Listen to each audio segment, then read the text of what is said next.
আসসালামু আলাইকুম। সবাই কেমন আছেন? আশা করি সবাই ভালো আছেন। বাংলাদেশের পরিস্থিতি ততটা ভালো নয়।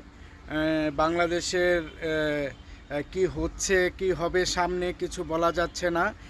জায়গায় জায়গায় ছিনতাই, তারপরে চাঁদাবাজি, গুম খুন, মারামারি চলছে। একদল লোক এগুলো করছে। কিছুক্ষণ আগে শুনলাম যে মোহাম্মদপুরে বাবাকে বাঁচাতে গিয়ে ছেলে খুন। এরকম আরও আরও অনেক ঘটনা ঘটছে। যেরকম আপনার গাজীপুরে একটা ঘটনা কিছুদিন আগে শুনেছি যে বাবার সাথে মেয়ে ঘুরতে গিয়ে ধর্ষণ। এরকম বিভিন্ন ধরনের ঘটনা ঘটছে আমাদের ঢাকাতে, ঢাকার বাহিরে আশেপাশে আমাদের বাংলাদেশে ঘটছে। আসলে বাংলাদেশের সিকিউরিটি, আমাদের ঢাকার সিকিউরিটি কতটা?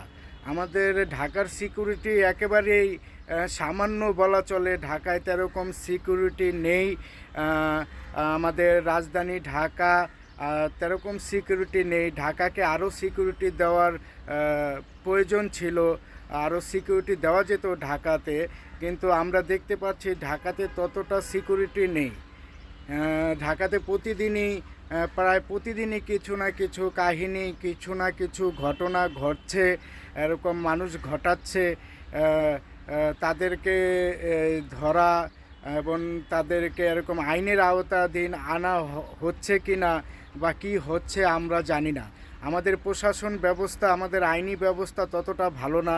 যদি ঢাকাতে আইনি ব্যবস্থা ভালো হতো, যে কোনো অপরাধী 24 ঘন্টার ভিতরে অথবা 48 ঘন্টার ভিতরে ধরে ফেলা হতো বা 12 ঘন্টার ভিতরে একটা পদক্ষেপ নেওয়া হতো, তাহলে আমাদের জন্য ভালো হতো। ঢাকা অনেকটা নিরাপত্তাহীনতায় ভুগছে ঢাকাবাসী, এটা